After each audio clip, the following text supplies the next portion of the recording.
बिस्मिल्लाहिर्रहमानिर्रहीम। अस्सलाम वालेकुम। प्रोग्राम इख्तिलाफ राय के साथ मैं हूं इफ्तिखार काज़मी।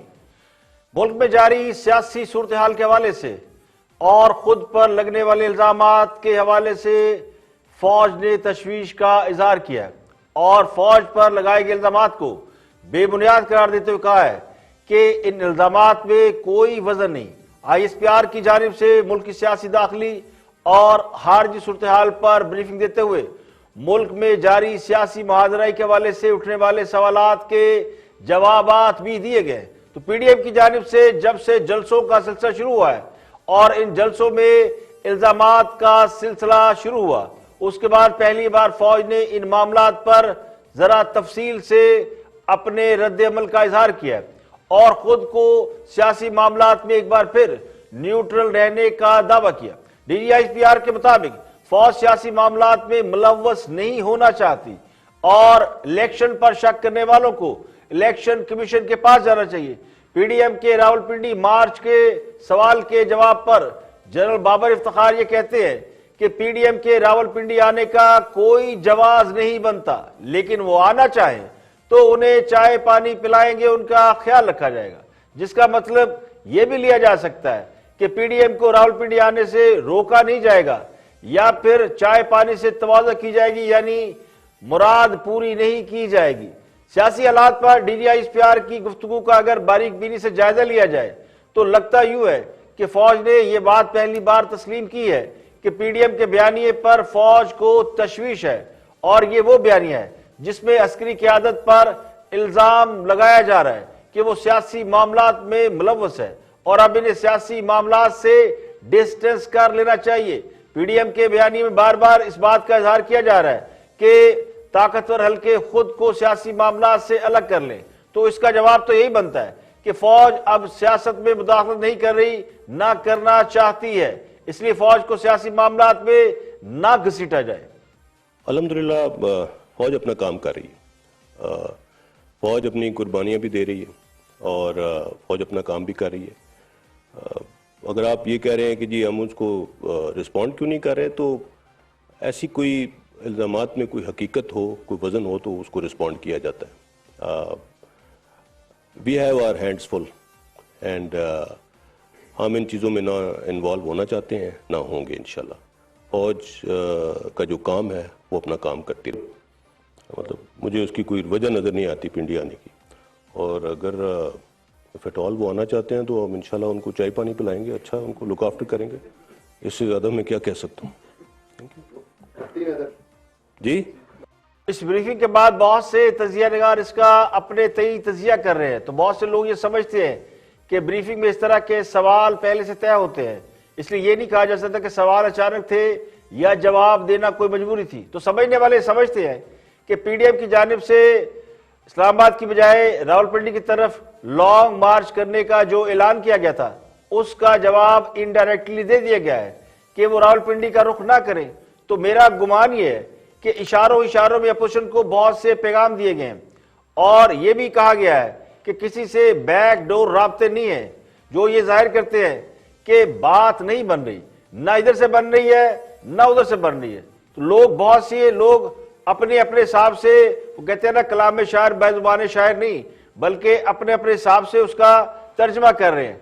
हुकूमत के हमायती ये समझते हैं कि अपोजिशन को साफ जवाब दे दिया गया, जिसे चिट्टा जवाब कहते हैं, यानी साढ़े दिन रहना, अपनी अपनी लड़ाई लड़ो और ये मौक़िफ़ अख्तियार करना कि हुकूमत ने इलेक्शन कराने की ड्यूटी दी थी, वो ड्यूटी अब पूरी कर दी गई है, अब हुकूमत जाने और अपोजिशन जाने। तो यही वो नुक्ता है, यही वो मुकाम है जिसे अपोजिशन तस्लीम नहीं कर रही और वो समझती है कि बात इतनी सादी नहीं है, लड़ाई सिर्फ हुकूमत से नहीं है। सिर्फ मद्दे मुकाबल हुकूमत होती तो ऐसी खराब कारकर्दगी वाली हुकूमत 4 दिन नहीं चलती, लेकिन बैड गवर्नेंस, दर्जनों बहरान, मेगा स्कैंडल्स, कर्जों की भरमार और महंगाई समेत तमाम फैक्टर्स ऐसे हैं जो किसी भी हुकूमत पर इतना बोझ बन जाते हैं कि हुकूमत का संभलना बहुत मुश्किल होता है। इतने बोझ के बावजूद हुकूमत का कायम रहना, यही बात अपोजिशन को हजम नहीं हो रही कि हुकूमत के पीछे कोई नहीं है। तो DGISPR की जानिब से सियासी मामलात पर जो पोजीशन ली गई है या जिस तरह के जवाब दिए गए हैं, उससे 2-3 चीजें बड़ी वाज़ेह होती हैं और सबसे बड़ी चीज तो ये है कि पीडीएम ने लॉन्ग मार्च करने का जो ऐलान कर रखा है रावलपिंडी की जानिब, उसका कोई ना कोई जवाब जरूर आया है। अच्छा है या बुरा है, नफे में है या नुकसान में है, लेकिन उसका जवाब जरूर आया है। अब देखना ये है कि अपोजिशन क्या हिकमत अमली इख्तियार करेगी। तो पहली बात तो ये है कि अपोजिशन ने जो पोजीशन ली हुई है वो ये है कि वो ना किसी से मुज़ाकरात कर रही है, ना करने को तैयार है। तो अपोजिशन अपने बयानिए में उसी पोजीशन पर कायम है, वो बिल्कुल वैसी है जिसका इजहार हमें इस प्रेस ब्रीफिंग में नजर आया। अपोजिशन ये कहती है कि ताकतवर हल्के पीछे हट जाएं, ताकतवर हल्के कहती है कि सियासी मामला में उन्हें घसीटा न जाए, जबकि रायनामा ये है कि सबको पोजीशन तब्दील करके ग्रैंड डायलॉग करना चाहिए।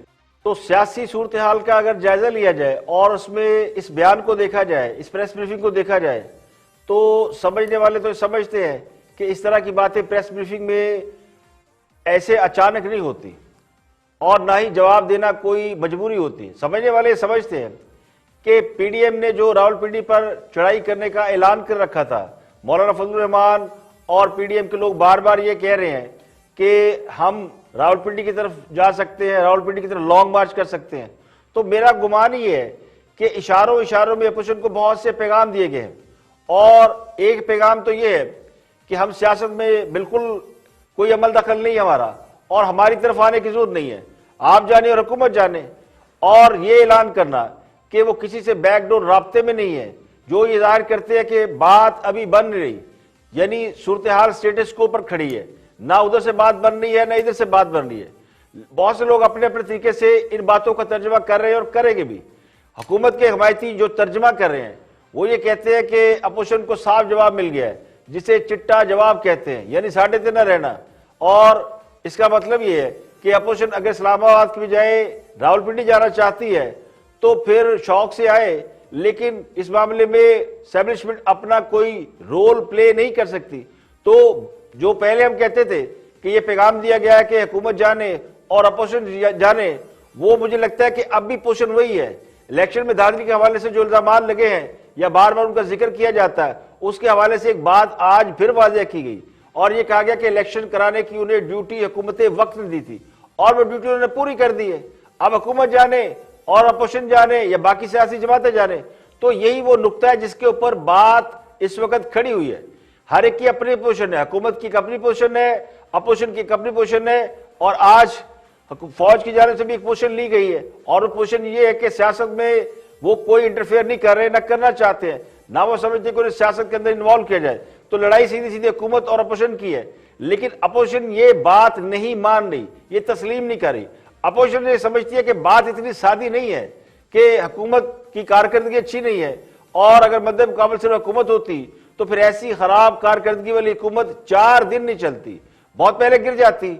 बहुत से फैक्टर होते हैं हुकूमत को नाकाम करने के लिए, बैड गवर्नेंस, बहरान दर बहरान, अभी हालिया बहरान जो आया है बिजली का बहरान, इससे पहले दर्जनों बहरान आ चुके हैं, आटा, चीनी, गंदम और पता नहीं किस किस चीज का बहरान इस मुल्क में आया है। इसके अलावा करप्शन के स्कैंडल, मेगा स्कैंडल, जिसमें अरबों रुपए के मामला हैं, कर्जों की भरमार है, महंगाई जो रोज रोज बढ़ती जा रही है, आज फिर बिजली घी सब महंगे हो गए हैं। तो बहुत से फैक्टर ऐसे हैं जो किसी भी हुकूमत पर इतना बोझ बन जाते हैं कि हुकूमत उनका वजन नहीं उठा पाती, उस हुकूमत उस वजन से गिर जाती है। अगर इतने बोझ के बावजूद, इतनी लाइबिलिटी के बावजूद, इतनी नाकामियों के बावजूद हुकूमत अपनी जगह कायम दायम है, तो ये बात तो फिर तय है कि वो बिला वजह कायम दायम नहीं है, तो कोई ना कहीं किसी जगह से सपोर्ट है। यही बात अपोजिशन को हजम नहीं हो रही कि हुकूमत के पीछे कोई नहीं है। अब सवाल ये है कि ये जो पोजीशन ली हुई सब ने वो बड़ी वाज़ेह है। फौज खुद को सियासी मामला से डिस्टेंस किए हुए है, लेकिन पीडीएम वो ये ऐलान कर रही है कि हम रावलपिंडी जाएंगे, लॉन्ग मार्च उस तरफ करेंगे। आज भी पीडीएम का जलसा हो रहा है, तो पीडीएम अपने बयानिए से नहीं बदली और पीडीएम बदस्तूर एस्टेब्लिशमेंट को ही मुखातब करती है और उनसे ही मुतालबात कर रही है। अब देखना ये कि इस बयान के बाद, इस वाज़ेह मौक़िफ़ के बाद पीडीएम क्या मौक़िफ़ इख्तियार करेगी, क्या हिकमत अमली इख्तियार करेगी। अब ये बात तो पहले से तय है, जो अपोजिशन में कह रही है कि वो किसी से मुज़ाकरात ना कर रहे हैं, ना करने को तैयार है। अब यही बात फौज की तरफ से सामने आई है कि कोई बैकडोर राब्ते नहीं हो रहे, कोई मुज़ाकरात नहीं हो रहे, हुकूमत के साथ भी किसी के मुज़ाकरात नहीं हो रहे।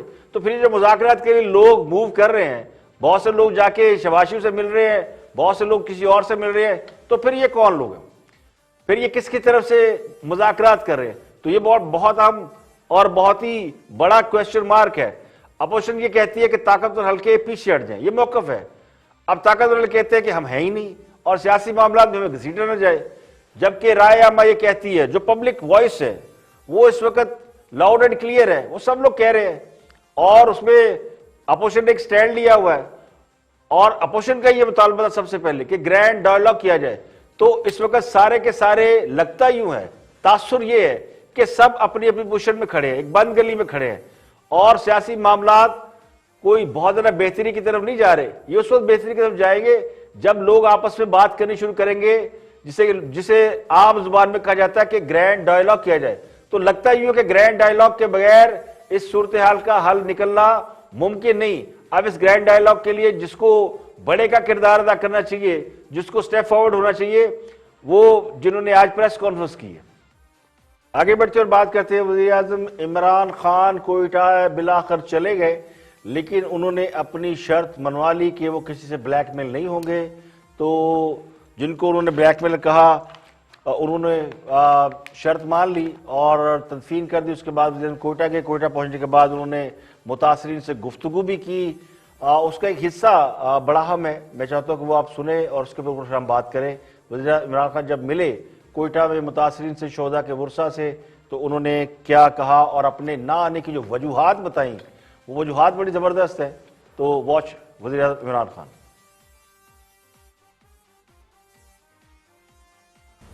कि मुझे पूरी तरह इल्म था, पूरा मैं इन टच था अपने फेडरल मिनिस्टर्स के साथ भी, मैं अपनी सिक्योरिटी जो एजेंसीज हैं उनके साथ भी मुसलसल इन टच था।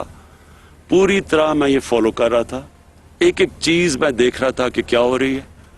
मैं आपको ये आज फिर कहना चाहता हूँ कि आपकी तकलीफ में सिर्फ मैं ही शामिल नहीं, सारा पाकिस्तान देख रहा था और आपकी दुख और दर्द में हम सब शामिल थे। सिर्फ ये मुझे खुशी ये है कि शुक्र है कि आपने हमारी बात मानी और उनको, शहीदों को दफना दिया। हाँ साहब, ये समझते हैं कि आम आदमी और वज़ीर आज़म में बहुत फर्क होता है। आम आदमी वो होता है जो लोगों के दुख दर्द में शरीक होता है, वादे पूरे कर सकता है, लंबी लंबी छोड़ सकता है, लेकिन वज़ीर आज़म का काम ये नहीं है कि वो आम आदमी की तरह बिहेव करे। वज़ीर आज़म बहुत बड़ा आदमी होता है। खुद खान साहब और उनकी जमात के लोग कल तक ये शोर मचाते थे कि वज़ीर आज़म होना या वज़ीर आज़म रहना कोई बड़ी बात नहीं है। नवाज शरीफ जब जेल में थे तो उनके बारे में बार बार कहा जाता था, जी उनको कौन सी प्रिविलेज दी जाए, अगर वो वज़ीर आज़म रहे तो क्या हुआ, है तो वो आम आदमी। आज वज़ीर आज़म ये फरमा रहे हैं कि वज़ीर आज़म बनने के बाद आम आदमी नहीं रहता और वो आम आदमी की तरह लोगों से नहीं मिल सकते। ये दुरुस्त है कि वज़ीर आज़म आम आदमी की तरह लोगों से नहीं मिल सकता। हाँ साहब, जब आम आदमी थे तो कौम को भाषण दिया करते थे कि वज़ीर आज़म आम आदमी से मुख्तलिफ नहीं होता, उसे वज़ीर आज़म हाउस जैसी बड़ी बिल्डिंग में नहीं रहना चाहिए, उसे एक छोटे से घर में रहना चाहिए। वज़ीर आज़म कॉमन मैन ही होता है। वज़ीर आज़म को वज़ीर आज़म हाउस में गाय भैंसे नहीं पालने चाहिए और इतने बड़े वज़ीर आज़म हाउस को बेच के यूनिवर्सिटी बनानी चाहिए या गिरा देना चाहिए और वज़ीर आज़म को साइकिल पर वज़ीर आज़म हाउस आना जाना चाहिए। लेकिन वज़ीर आज़म बनने के बाद हाँ सब अपनी तमाम बातें भूल गए, साइकिल की जगह हेलीकॉप्टर आ गया और वज़ीर आज़म हाउस आज भी उनके पास है। तो मसला सिर्फ ये है, ये जो हम बार बार कहते हैं ना और शिकवा करते हैं कि हाँ साहब पहले कुछ कहते थे अब कुछ कहते हैं, तो आज उन्होंने बता दिया कि पहले वो आम आदमी थे, आज वो वज़ीर आज़म है। तो आज उनके अंदर वज़ीर आज़म की रूह आ गई है जिसका आम आदमी से कोई ताल्लुक नहीं। अब इसी हवाले से गुफ्तगू कर रहे हैं फवाद चौधरी कि वो कौन लोग होते हैं जो कि वज़ीर आज़म को ये बावर कराते हैं कि वो बहुत बड़े ताकतवर आदमी है और उनको आम आदमी से नहीं मिलना चाहिए। तो जरा उनकी भी गुफ्तगू सुनते हैं, वॉच दिस। आर्गुमेंट ये, इसके काउंटर आर्गुमेंट जो आता है वो ये आता है कि देखें जी यहाँ तो एवोल्यूशन होनी चाहिए और फिर पार्टीज बन जाएंगी, जैसे इंडिया में बीजेपी बन गई। हमारे यहाँ अगर आप एवोल्यूशन में लें, for example people's party around 1968-69 में बनी पार्टी, लेकिन एवोल्यूशन तो नहीं हुई।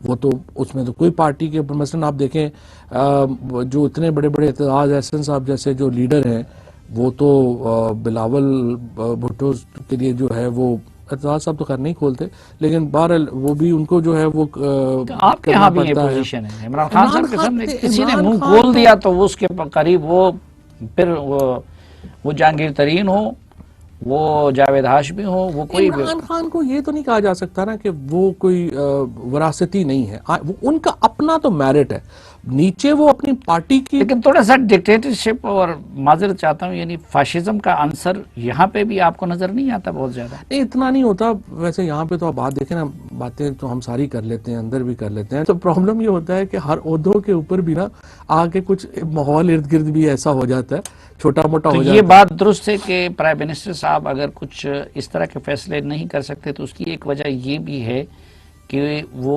खुशामदियों में घिर गए हैं और हर तरफ से जी आपका विजन और आपका ये। नहीं, ऐसा नहीं हो। एक तो पीएम बड़े कनेक्टेड है, एक सोशल मीडिया के ऊपर, व्हाट्सएप ग्रुप के ऊपर और वो तनकीद लेते हैं काफी, वो खुली बात भी करते हैं और आपको आगे। लेकिन टीम जो इर्द गिर्द है और खुसूसन हमारे पठान वजीरों की, वो तो माशाल्लाह माई लॉर्ड ही है। बातें होती हैं, सारी बातें बाहर भी होती भी नहीं, काफी मेरे ख्याल पीटीआई में काफी कल्चर है बात करने का और काफी बातें। देखिए, खुशामद बाकायदा एक फन है और ये जो ईवान इक़्तिदार में खुशामद करते हैं उनको दरबारी कहा जाता है। और हमारे यहाँ खुशामद करने वाली नहीं है, बल्कि खुशामद पसंदों की तादाद भी बहुत ज़्यादा है, कम नहीं है।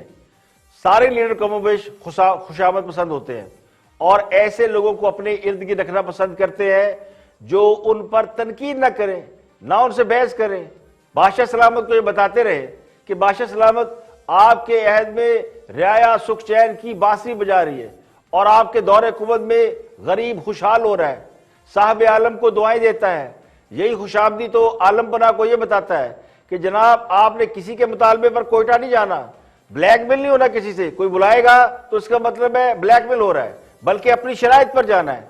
अब आप वजीर आजम हैं, कोई आम आदमी नहीं, और वजीर आजम ये बात जेहन में गिरा की तरह बांध भी लेते हैं और फिर जाके बोल भी देते हैं कि अब वो आम आदमी नहीं। तो असल मसला यही है। हाँ साहब ने कौम से जितने वादे किए वो तो आम आदमी की हैसियत से किए थे, वजीर आजम की हैसियत से नहीं किए। लेकिन हम वजीर आजम से पूछते हैं कि जनाब आप वादे पूरे नहीं कर रहे, कौम ये तोको करती है कि खान साहब ने जो वादे किए थे आम आदमी की हैसियत से वो अब पूरे करें जब वजीर आजम है, तो ये कैसे मुमकिन है? तो खुशामद बदकिस्मती से सिर्फ सियासी जमातों में नहीं है, बल्कि हमारे कल्चर का एक हिस्सा है, चाहे लोगों को अच्छा लगे या बुरा लगे। जहां मेरिट नहीं होता, सिफारिश होता है, पर्ची चलती है, रिश्वत चलती है, तो वहां पे खुशामद और करप्शन ये लाजमी होता है। आधे काम का वाकफियत से हो जाते हैं, बाकी किसी को खुश करके खुशामद की बुनियाद पर करा लिए जाते हैं, और बाकी जो रह जाते हैं वो रिश्वत का सहारा ले लिया जाता है। और खुशामद करने वालों को तो नुमाया जगह मिल जाती है, क्योंकि खुशामद पसंद करते हैं कि खुशामदी उनके इर्द गिर्द रहे और माहौल अच्छा रहे। किसको पड़ी है कि वो तनकीद सुनता रहे या दुख दर्द की बातें सुनता रहे, या ये उनको लोग बताते रहे कि जनाब आपके दौर में कोई काम अच्छा नहीं हो रहा। ये किसी को अच्छा लगता है कि उसकी आके कोई बुराइयां उसको बताए। यहाँ पे लेंगे ब्रेक, और ब्रेक के बाद वापस आएंगे और भी हम मौजूद आपके साथ शेयर करेंगे। हमारे साथ रहिएगा।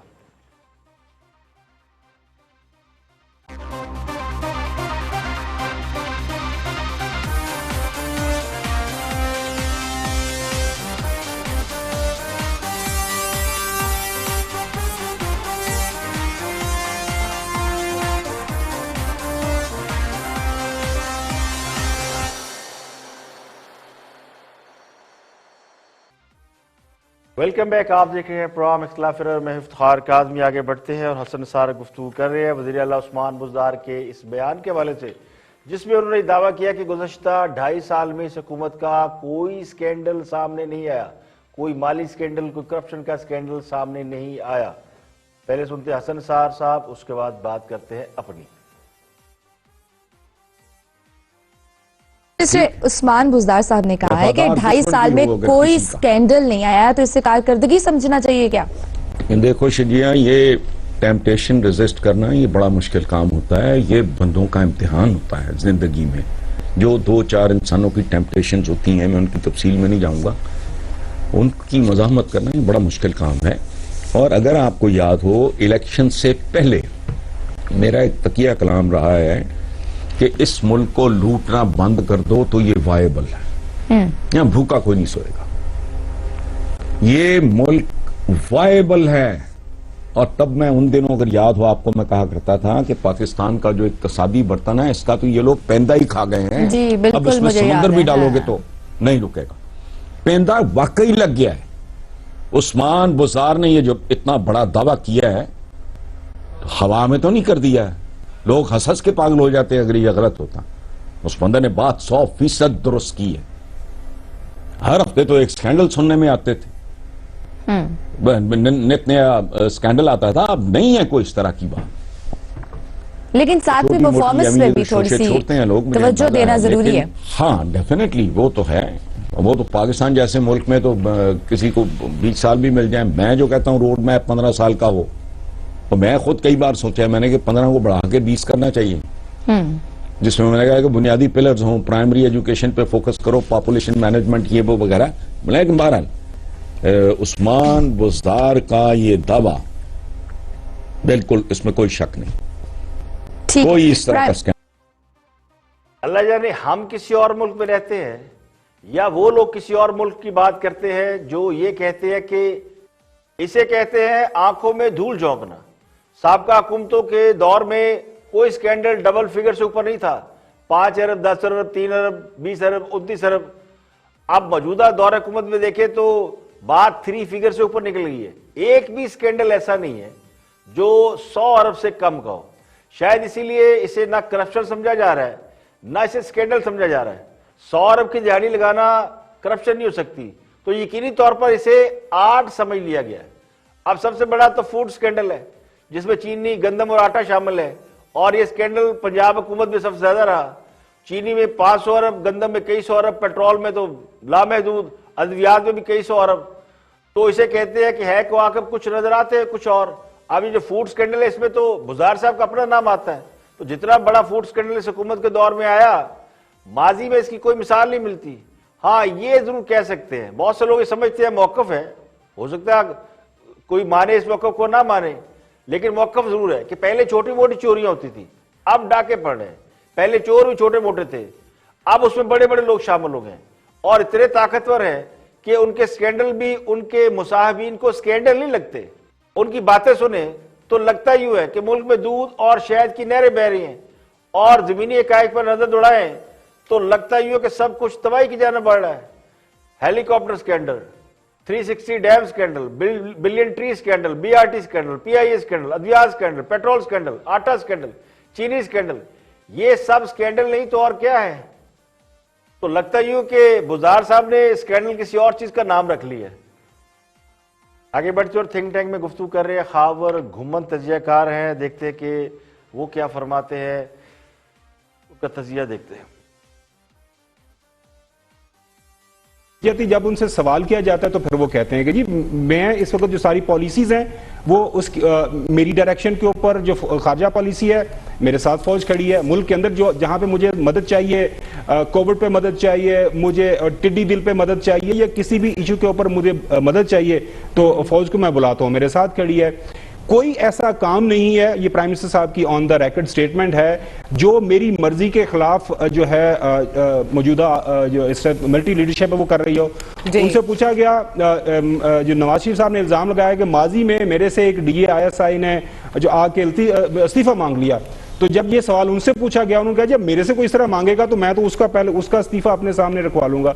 बाकी अगर माजी के अंदर स्टेटमेंट्स का चले जाएं कि जी इमरान खान साहब ने कौन सी स्टेटमेंट्स दी थी, फिर 80s में क्या किसका क्या किरदार था, या 90s के अंदर क्या किरदार था, वो उसके ऊपर फिर जितनी मर्जी बहस कर ले। मेरे ख्याल में बहुत अच्छी बात की है या साहब ने कि हम अब तो हम 2021 में पहुंच चुके हुए हैं, बहसो मुबासा हो रहा है उसके ऊपर। हमारे मुल्क के अंदर आइडियल जमहूरियत हरगिज नहीं है, आइडियल होना चाहिए। हमारे मुल्क का जो इंतखाबी निज़ाम है वो आइडियल नहीं है, उसमें बहुत ज्यादा रिफॉर्म्स की जरूरत है। हमारा जो पार्लिमानी निज़ाम है उसमें बेहतरी की जरूरत है। हमारी जो इस वक्त जमहूरी जमातें हैं उनके अंदर जमहूरियत हमें लाने की जरूरत है। ये नहीं हमें एक दिन सुबह अखबारात के अंदर एक स्टेटमेंट पढ़ने को मिल जाए कि गुज़िश्ता रात बिलावल भुट्टो जरदारी साहब को 4 साल के लिए दोबारा से उनको अलग कर लिया गया चेयरमैन पार्टी का। हमें कुछ इल्म नहीं। जहां पे जमहूरियत होती है, असल जमहूरियत होती है, वहां पे अच्छी खासी पार्टीज के अंदर धींगा मुश्ती होती है पार्टी की चेयरमैनशिप लेने के लिए या पार्टी को सरबराह बनने के लिए। तो मेरे ख्याल में बहुत सारी चीजें हैं, हकायक के ऊपर हमें जरूर बात करनी चाहिए। तो ये आजकल मौजूदा जो बहस है बुनियादी तौर पर इदारों को जो घसीट रही है वो पीडीएम और खासतौर पर नवाज शरीफ साहब बार बार उनको ले रहे हैं। मेरे ख्याल में हुकूमत, बिल्कुल या साहब ने सही फरमाया कि पूरी तरह पक्के पांव खड़ी है। जवाब तो पर देना पड़ता है, क्या करें प्राइम मिनिस्टर साहब। अच्छा, लेकिन खबर आपके ख्याल में देखिए, अगर कोई ये समझता है कि पाकिस्तान की सियासत में एस्टेब्लिशमेंट का कोई रोल नहीं रहा और आइंदा भी नहीं रहेगा, तो या तो वो हकायक नहीं जानता या फिर खुद को धोखा दे रहा है, लोगों को बहलाने की कोशिश कर रहा है। इसलिए ये इल्जाम किसी को भी नहीं दिया जा सकता कि वो सियासत में उनको घसीट रहा है, यानी ताकतवर हल्कों को घसीट रहा है या उन्हें इन्वॉल्व कर रहा है। बदकिस्मती से हमारे यहाँ जो सियासत है उसके डायनामिक्स ही ऐसे हैं, एक ट्रायंगल है। एस्टेब्लिशमेंट का रोल बहुत ताकतवर है और एस्टेब्लिशमेंट में बहुत से इदारे शामिल हैं, फौज भी उनमें से एक है, अदलिया का भी बहुत बड़ा किरदार रहा है। तो जो भी इक्तदार में होता है वो एस्टेब्लिशमेंट को खुश रखता है या उसे खुश रखना पड़ता है, और जो इक्तदार से बाहर होता है वो इक्तदार में आने के लिए पर तोड़ रहा होता है, तो वो भी कोशिश करता है कि एस्टेब्लिशमेंट से उसके राब्ते इस्तवार हो जाए। अब दोनों का फोकस जब एस्टेब्लिशमेंट में होगा तो फिर कहीं ना कहीं से उनका नाम जरूर सामने आता है, और जिनको फिर कोई रास्ता नहीं मिलता वो भी लड़ाई करने चल पड़ते हैं, उनके खिलाफ जदोजहद करते हैं। तो इस मुल्क में जितने मार्शल लगे हैं सबके खिलाफ पॉलिटिकल तहरीक चली है, जदोजहद हुई है, तब जाके कोई बात बनी है। अब ये पहली बार है कि सियासी जमातें नहीं, खुद हुकूमत ये तासुर दे रही है कि वो तो कायम ही इदारों की वजह से, वो खड़ी इदारों की वजह से। इसीलिए दावे किए जा रहे हैं कि हुकूमत पक्के पांव पर खड़ी है। तो सवाल ये कि अगर हुकूमत पक्के पांव खड़ी है तो फिर अपोजिशन सड़कों पर क्यों है? तो अपोजिशन सड़कों पर इसलिए है कि हुकूमत पक्के पांव नहीं, जो हुकूमत मजबूत होती है, पक्के पांव होती है, उनके खिलाफ तो चिड़िया पर नहीं मारती, लोग सड़कों पर नहीं निकला करते, जलसे जुलूस नहीं किया करते। और जो हुकूमत इत्तेहादियों के सर पर कायम होती है उसके पांव तो कभी भी पक्के नहीं होते। तो लॉजिकली भी ये बात गलत है, क्योंकि एक आध अगर पिलर इत्तेहादी इधर हो गया तो फिर इमारत जमीन बोझ हो सकती है। तो इसलिए ये कहना कि बड़े पक्के पांव हैं, ये बात किसी हद तक जो है वो दुरुस्त नहीं है। यहाँ पे लेंगे ब्रेक, और ब्रेक के बाद वापस आएंगे और भी हम मौजूदात आपके साथ शेयर करेंगे। हमारे साथ रहिएगा।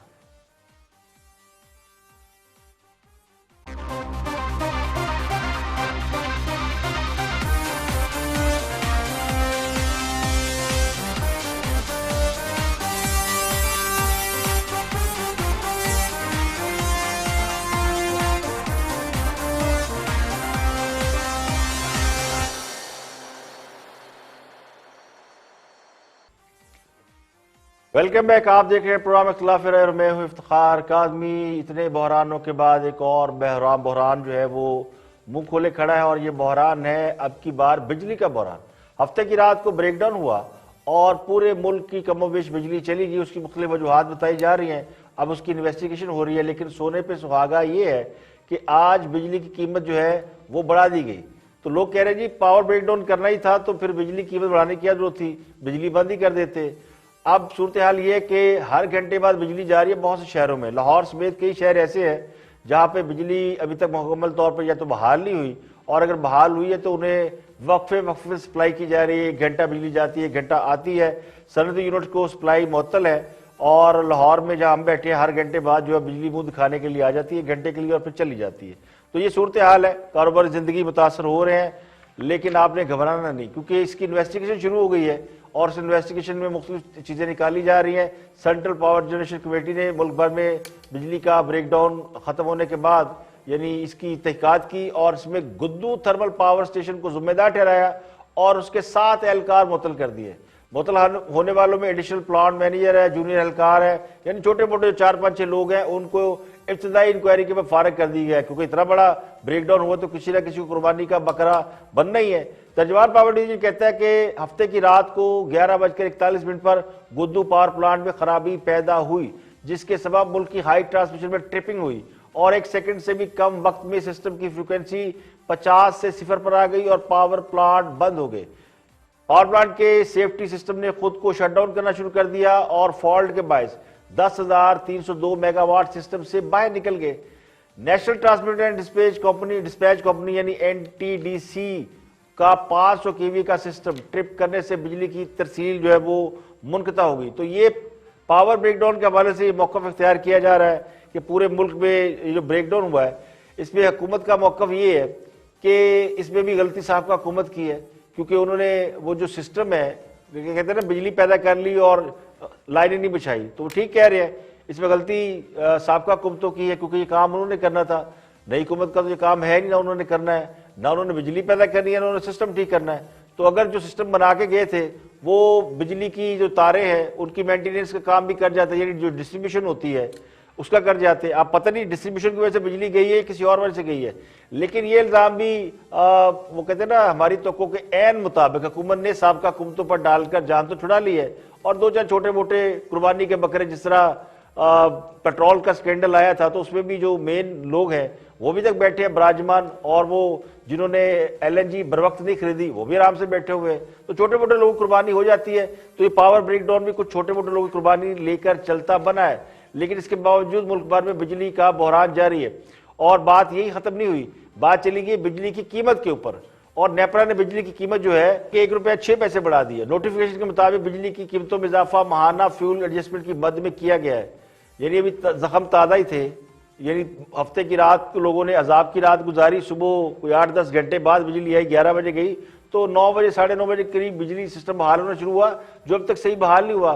तो आज फिर 1 रुपया 6 पैसे बिजली बढ़ा दी गई है। और कहा गया है अक्टूबर के लिए हमने 29 पैसे और नवंबर के लिए 76 पैसे फी यूनिट इजाफा किया है।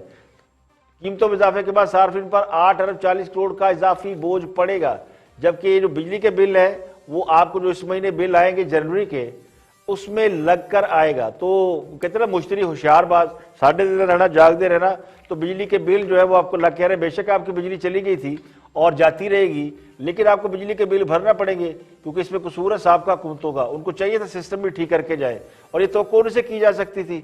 अब जिनसे तवक्को नहीं है उनसे शिकवा भी कोई नहीं है। लेकिन बात यहां भी खत्म नहीं, बात चली गई है अब घी की कीमत के ऊपर। यूटिलिटी स्टोर पर घी 22 रुपए फी किलो बढ़ गया, और कुकिंग ऑयल की कीमत में 27 रुपए फी लीटर जो है वो इजाफा हो गया। और हुकूमत ये कहती है कि जनाब ये साल जो है, यानी ये महीना जो है, ये साल का सबसे सस्ता तरीन महीना है। यहाँ पर सबसे ज्यादा यानी महंगाई की जो शरह है सबसे निचली सतह पर चली गई है। 2 साल में सबसे निचली सतह पर महंगाई, और हालत ये है कि घी और कुकिंग ऑयल भी महंगा हो रहा है। सिर्फ 2.5 हफ्ते कबल, यानी 2-2.5 हफ्ते कबल मुख्तलिफ ब्रांड से घी ने 43 रुपए फी किलो अपनी कीमत बढ़ाई थी, और कुकिंग ऑयल 17 रुपए फी लीटर महंगा किया था। आज फिर उसमें 27 रुपए और कुछ पैसे इजाफा कर दिया गया। तो ये हाल है कि जो चीज भी जिसपे भी आप हाथ रखे जेड़ा पन्नो वही लाल है।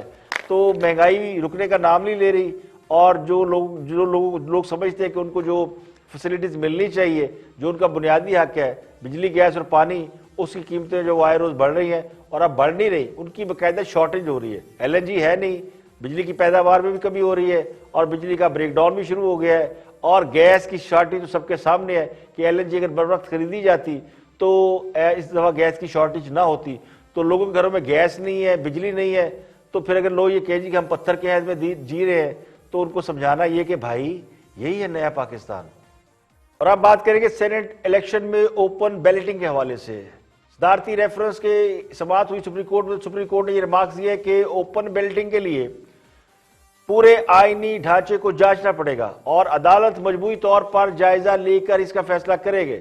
इसके अलावा JUI जमीयत उलमा इस्लाम पाकिस्तान ने सेनेट इंतखाबात से मुतल्लिक़ सुप्रीम कोर्ट में दायर सदारती रेफरेंस की बाकायदा मुखालफत कर दी है, और एक तहरीरी दरख्वास्त दी है, मारूजात सुप्रीम कोर्ट में जमा कराई है, जिनमें यह कहा गया कि सदारती रेफरेंस नाकाबिल समाअत है और पार्लियामेंट को बेतौकीर करने के मुतरादिफ है। हुकूमत की जानब से अटारनी जनरल खालिद जवेद ने भी तहरीरी मारूजात जमा करा दी है, और हुकूमत ये कहती है कि सदारती रेफरेंस आर्टिकल 226 के स्कोप से मुतल्लिक आर्टिकल 186 के तहत काबिल समाअत है। अटारनी जनरल ने बताया कि अदालती हुक्म पर अखबारात में इश्तहारात दिए गए थे। सुप्रीम कोर्ट सदर की जानिब से भेजे गए रेफरेंस पर राय देने की पाबंद है। सदर कानूनी सवाल पर सुप्रीम कोर्ट की राय ले सकते हैं। सुप्रीम कोर्ट मुस्तकबिल की कानून साजी से मुतल्लिक भी राय दे सकती है। जस्टिस इजाजुल हसन ने इस्तफसार किया, क्या कोई आजाद हैसियत में सेनेट का इलेक्शन लड़ सकता है? अटारनी जनरल ने बताया कि आजाद हैसियत में उम्मीदवारों के सेनेट इलेक्शन लड़ने पर पाबंदी नहीं। कौमी असम्बली के इंतखाबात खुफिया ही हो सकते हैं। अदालत ने फैसला किया कि सवाल कानूनी या अवामी मफाद का है कि नहीं। अटॉर्नी जनरल का कहना है कि माजी में भी कवानीन पर सुप्रीम कोर्ट से राय मांगी गई है। कई बार कानून साजी से कबल सदर ने अदालतों से राय ली है। अदालत माजी में भी सदारती रेफरेंस काबिल समाअत करार दे चुकी है। बांग्लादेश को तस्लीम करने के मामले पर भी सदारती रेफरेंस अदालत के सामने आया था। अदालत ने कहा था कि पार्लियामेंट बांग्लादेश को तस्लीम करने या मुस्तरद करने की करारदाद मंजूर कर सकती है। चीफ जस्टिस ने कहा कि तमाम फरीकैन के जवाबात आने के बाद सबको देखेंगे। उसके बाद सदारती रेफरेंस बुध तक मुलतवी कर दिया गया। इस रेफरेंस में को 5 रुकनी लार्जर बेंच समाअत कर रहा है, जिसकी सदारत चीफ जस्टिस गुलजार अहमद कर रहे हैं। आज के लिए इतना ही। कल फिर हाजिर होंगे मजीद खबरों तबसरों तस्वीरों के साथ। प्रोग्राम इख्तिलाफ राय से इफ्तिखार काज़मी को इजाजत दें। अपना बहुत बहुत ख्याल रखिएगा।